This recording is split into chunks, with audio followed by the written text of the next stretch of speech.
At samantala, isunod naman natin si Ailey Milio na ngayon ay nasa harapan pa rin ng DOJ. Siya, Ailey.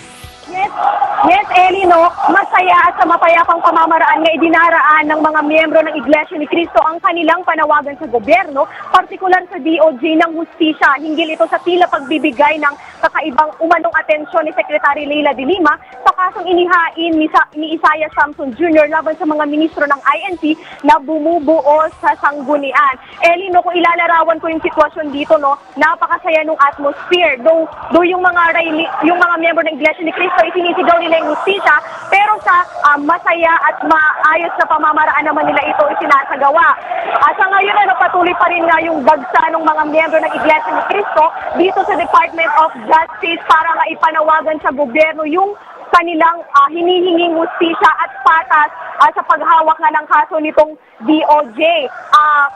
Ngayon ay inihahanda na rin Eli, yung stage na gagamitin dahil magkakaroon dito mamaya ng programa. At saka, hindi lang isang stage yung inihahanda dito dahil ayon sa isa nating nakausap kanina, dito sa buong bisinidad ng DOJ ay magkakaroon ng mga stage para nga sa pagdarausan ng programa. Kabilang sa mga nakausap natin kanina, Eli, no, yung mga nagtungo dito ng mga miyembro ng Iglesia ni Cristo ay mga estudyante at workers na galing sa school at trabaho na dumiretso na nga dito sa Department of Justice para nga makiisa doon sa kanilang panawagan.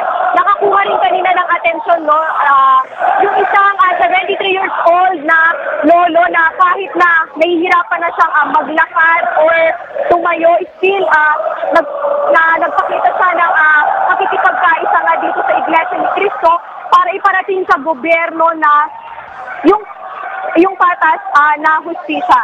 At yan muna ang latest mula pa rin dito sa Department of Justice. Ako si Ailey Milio para sa Eagle News. I'm 1 with 25.